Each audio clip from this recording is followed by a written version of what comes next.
Napabalita ang pagkakaroon ni Candy Pangilinan ng shingles. Ano ba ang sakit na ito? Hindi po ito marital status, okay? Ang shingles o tinatawag na herpes zoster ay isa ring sakit na dulot ng varicella zoster virus. Familiar, no? Kasi itong same virus na ito ang nagkakos ng chickenpox o bulutong. After magkaroon ng chickenpox, ang mga virus ay nagtatago sa cells ng ating mga nerves kung saan maaari itong matulog ng mahabang panahon. However, kung humina ang ating immune system, maaari silang magising at ma-reactivate ulit. Ito na yung nagiging shingles. Nagsisimula ito bilang pangangate o burning sensation sa isang area ng balat. Nagkakaroon ng lagnat at headache at within 1 to 2 days ay lilitaw ang mga rashes o butlig sa isang side ng katawan na band-like ang pattern. Pinaka-common nitong lumilitaw sa katawan although pwede rin mag-appear sa muka o sa paligid ng mata. Masakit ang shingles at masakit po siya.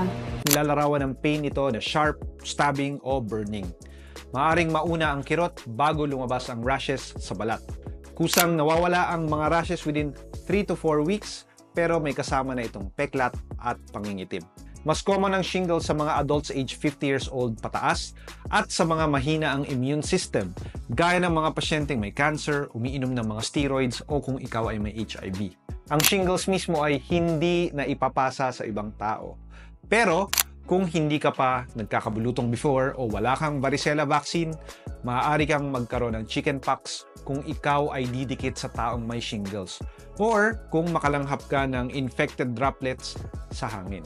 Usually ay hindi ka na nakakahawa kung ang mga blister sa balat ay nagkakaroon na ng crust o langib, which takes around 7 to 10 days. May antiviral medications gaya ng valacyclovir na ginagamit upang pigilan ang pagdami ng virus, pabilisin ang paggaling ng mga rashes at pagbawas sa pananakit dulot ng shingles. May bakuna laban sa shingles na nire-rekomenda sa mga adults age 50 pataas para mabawasan ang chance magkaroon nito. Hindi naman lahat ng nagkaroon na ng chickenpox dati ay magkakaroon ng shingles. Importante na panatiling healthy at active ang immune system upang hindi tayo magkaroon ng sakit na ito.